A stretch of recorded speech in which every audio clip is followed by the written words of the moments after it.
देश की सबसे बड़ी मेडिकल प्रवेश परीक्षा नीट 2026 अब रद्द हो चुका है। 3 मई को पेपर हुआ था। अब पेपर लीक की आशंका के चलते बहुत बड़ा फैसला लिया गया है। नीट 2026 जो एग्जाम हुआ था अब एक बार फिर देना पड़ेगा। 22 लाख से ज्यादा छात्रों ने ये एग्जाम दिया था और अब एक बार फिर ये एग्जाम होगा। लेकिन क्या ये जो पेपर हुआ था, क्या एक बार फिर एक्स्ट्रा एग्जाम फीस देनी होगी? क्या एक बार फिर छात्रों को वहां जाना होगा और एग्जाम देने के लिए फीस भरनी होगी? इसको लेकर क्या अपडेट आ रहे हैं? साथ ही केरल कनेक्शन इस पेपर का क्या है? क्या पेपर लीक से पहले पेपर पहले ही छात्रों के बीच पहुंच चुका था? बताया जा रहा है कि 720 में से 600 नंबर के सवाल जो है छात्रों तक पहले ही पहुंच चुके थे। इसमें सबसे बड़ा एक्शन अब लिया गया है। सीबीआई पेपर लीक की जांच करेगी। साथ ही अभ्यर्थियों को दोबारा फॉर्म भरने की जरूरत बिल्कुल नहीं है। कोई एक्स्ट्रा परीक्षा शुल्क जो कि अब नहीं लिया जाएगा। पिछले एग्जाम सेंटर्स जो थे वहीं पर एग्जाम होगा, लेकिन वापस सारे जो एडमिट कार्ड हैं वो आएंगे। लेकिन हमारे साथ विनीत सर हैं। बड़ी खबर यह भी है कि 40 लोगों को अब तक पकड़ लिया गया है। सर, इसके केरल से तार कैसे जुड़े, कैसे पेपर लीक हुआ, कल क्या खबरें आई थी और अब अपडेट क्या है? इसकी सबसे बड़ी बात पहले ये कि एसओजी इसकी राजस्थान एसओजी इसकी जांच कर रही है। उसमें जो खुलासा हुआ ये कि एक जो गेस्ट पेपर होता है, गेस्ट पेपर में मोस्ट प्रोबेबली क्या होता है, गेस्ट पेपर हम सब ने इस्तेमाल किए होते हैं, जैसे बोर्ड की परीक्षाओं के दौरान हो या जब हम लोग एक इससे बीकॉम या बैचलर्स की परीक्षाएं देते हैं तब भी हम लोग एग्ज़ाम के पहले ये होता है कि गेस्ट पेपर में वो सवाल जैसे 100 नंबर का पेपर है तो 20-25 नंबर के 15 नंबर के सवाल उससे मिल जाते हैं। गेस्ट पेपर का मतलब है कि एक ऐसा क्वेश्चन पेपर जिससे एक अभ्यर्थी को एक आइडिया हो जाता है कि भाई इस टाइप का पेपर आएगा, ये कुछ इंपॉर्टेंट क्वेश्चन है, इसलिए हमको इस पे ज़्यादा फोकस करना है, इस पर हमको ज़्यादा पढ़ाई करनी है, ज़्यादा प्रिपरेशन करनी है और ये गेस्ट पेपर ऐसे तैयार किया जाता है। लेकिन यहाँ पर क्या हुआ कि जो नीट का गेस्ट पेपर आया उसमें से 120 प्रश्न सेम टू सेम वही जो कि असली परीक्षा पत्र में थे और ये ठीक परीक्षा होने के 2 दिन पहले सीकर पहुंचता है। केरल से पहले सीकर आया। अब कैसे आया? ये व्हाट्सएप ग्रुप के माध्यम से एक कंसल्टेंसी कंपनी थी जो कि सीकर से संचालित हो रही थी। वहां उसके पास तक वो पेपर पहुंचा। उसके पास से कांटेक्ट किया कोचिंग के संचालक ने, किसी ने, उसने पेपर फॉरवर्ड किया उसको। फिर ये पेपर व्हाट्सएप पे घूमने लगा, बिकने लगा और इसकी कीमतें लगाई जाने लगी। सबसे पहले सीकर, फिर जयपुर, फिर झुंझुनू और चूरू, इनके बड़ी संख्या में यहां पर अभ्यर्थी थे जहां पर यह पेपर पहुंचा। आशंका यह हुई कि भाई आप गेस्ट पेपर जो आप कह के जो ये चल रहा है, बेचा जा रहा है, तो इसकी जांच जब की गई तो पता चला कि ये तो जो हूबहू पेपर आया है रियल एग्जाम, उससे तो काफी कुछ मैच कर रहा है ये।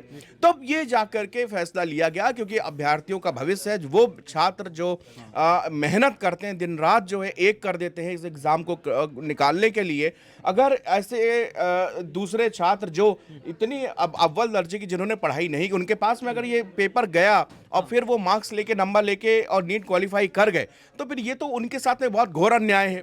दूसरी साइड फेल्योर यहाँ पर बार बार ऐसी चीजें दिव्यांशु क्यों होती हैं, ये इस पर सभी पूरे केंद्र सरकार को प्रॉपर तरीके से इसको, क्योंकि चाहे यूपी में हो, एमपी में हो, हर जगह अरे दिन रात का एक जो संघर्ष है एक छात्र जीवन का, उसमें अब जाके पेपर रद्द हो गया। जिन्होंने ईमानदारी से, सोचिए, मैं उन छात्रों की जो कितनी संख्या थी, आई थिंक दिव्यांशु 23 लाख जो इसमें स्टूडेंट बैठे थे, 23 लाख में कितने ऐसे स्टूडेंट होंगे जिनके पास में ये पेपर तो नहीं पहुंचा होगा, लेकिन उन्होंने अपने मेहनत के दम पर उसमें उस परीक्षा में पास हुए होंगे।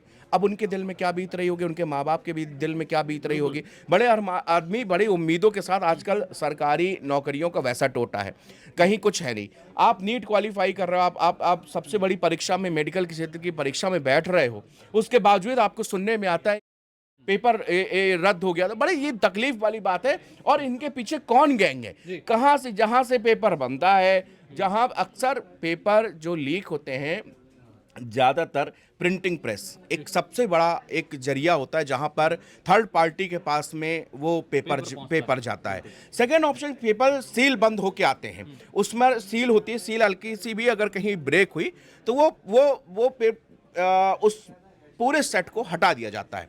ये कई बार हाई स्कूल और इंटर के जब बोर्ड परीक्षाएं होती हैं तब भी ये पेपर लीक जैसी आती हैं, लेकिन उस समय क्या होता है कि वो इतनी बड़ी परीक्षाएं बोर्ड की परीक्षाएं होती हैं कि स्कूल की परीक्षाएं होती हैं, लेकिन इसमें तो पूरे देश के छात्र नीट की परीक्षाएं, इतना बड़ा एग्जाम है। तो ये घोर लापरवाही, मैं इसमें ये कहूँ कि इसमें अच्छा ये एसओजी इसमें जांच कर रही है, कई लोग इसमें अरेस्टिंग हो चुकी है, पकड़े गए हैं, लेकिन अभी तक मेन ओरिजिन नहीं मिला। बिल्कुल मेन ओरिजिन नहीं मिला और अब सीबीआई के हाथ में एनटीए ने केस सौंप दिया है। इसी बीच एक और बड़ी खबर, राजधानी दिल्ली में प्रदर्शन शुरू हो चुके हैं। एनएसयूआई ये प्रदर्शन कर रहा है शास्त्री भवन के सामने।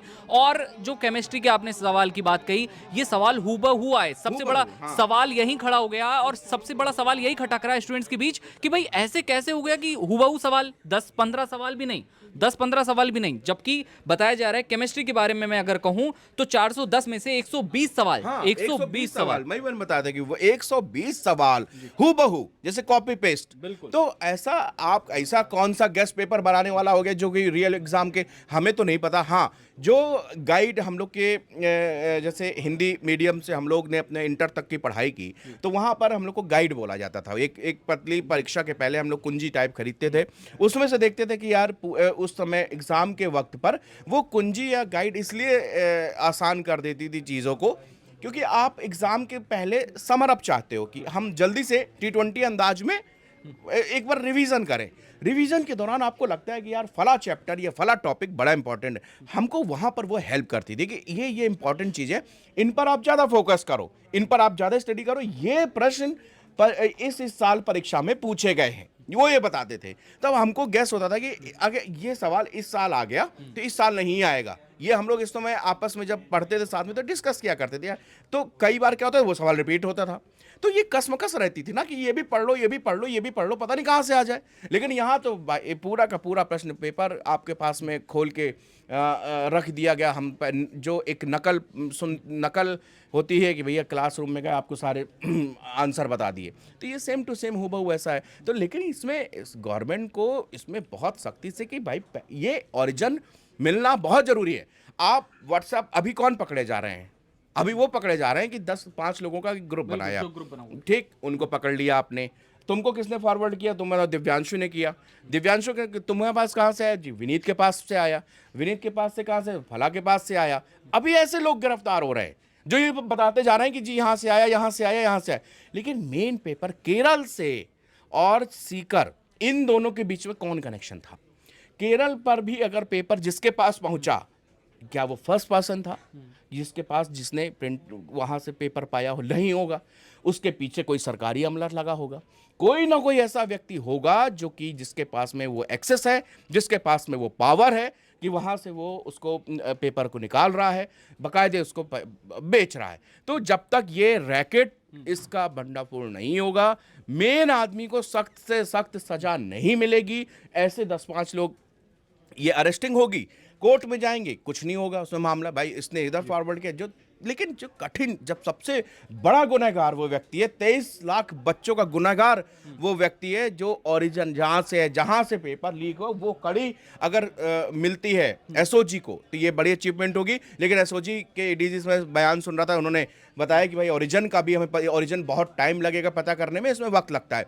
ये सीबीआई के हाथ में, क्या उम्मीद करते हैं कि सीबीआई इसमें जो मेन व्यक्ति ओरिजिन उसका पता लगाएगी। दूसरी सबसे बड़ी बात कि भविष्य में ऐसी घटना ना घटे, ये इस चीज की, ये दिव्यांशु सबसे बड़ा इशू ये है कि भविष्य में ऐसे कोई भी बहुत दूर, हम लोग कई बार दिव्यांशु तुम भी एजुकेशन से, कई टीचर्स से इस क्षेत्र से जुड़े हो, लगातार पॉडकास्ट वगैरह करते रहते हो, तो तुमको पता भी होगा कि कितने संघर्षों से ये जीवन यहाँ तक का आता है। एग्ज़ाम एक ऐसी घड़ी, अंतिम यही होता है कि चलो एग्ज़ाम दे दिया, फ्री। अब जिन्होंने एग्ज़ाम दे दिया ना, उनका कोई ये पेपर 23 लाख के 23 लाख अभ्यर्थियों तक तो नहीं पहुँचा, बामुश्किल पहुँचा होगा तो 10-20 हज़ार, 50 हज़ार, ये लाख जिनके पास पहुँचा होगा। लेकिन बाकी जो 21 लाख बच्चे हैं, ये उनके साथ में क्या हुआ? बिल्कुल। अब मास्टरमाइंड का पता लगाने के लिए सीबीआई जांच कर रही है। राजस्थान एसओजी ने इस बीच 45 लोगों को हिरासत में ले लिया है, पकड़ा है। लेकिन इस बीच कौन कौन से खुलासे हैं वो होना अभी बाकी है। लेकिन इस वक्त की सबसे बड़ी खबर यही है कि नीट पेपर जो कि 3 मई को हुआ था वो रद्द कर दिया गया है। छात्रों को कोई भी एक्स्ट्रा फीस नहीं देनी है, वापस एग्जाम होगा। नई तारीखों का ऐलान अभी नहीं हुआ है, लेकिन जल्द ही एनटीए जो है कि नई तारीखों का ऐलान करेगा और बाकी सारी चीजें वापस होंगी। लेकिन इस मामले से जुड़े, इस पेपर लीक से जुड़े तमाम जो अपडेट्स हैं वो आप तक पहुंचाते रहेंगे। आप देखते रहिए नवभारत टाइम्स। शुक्रिया।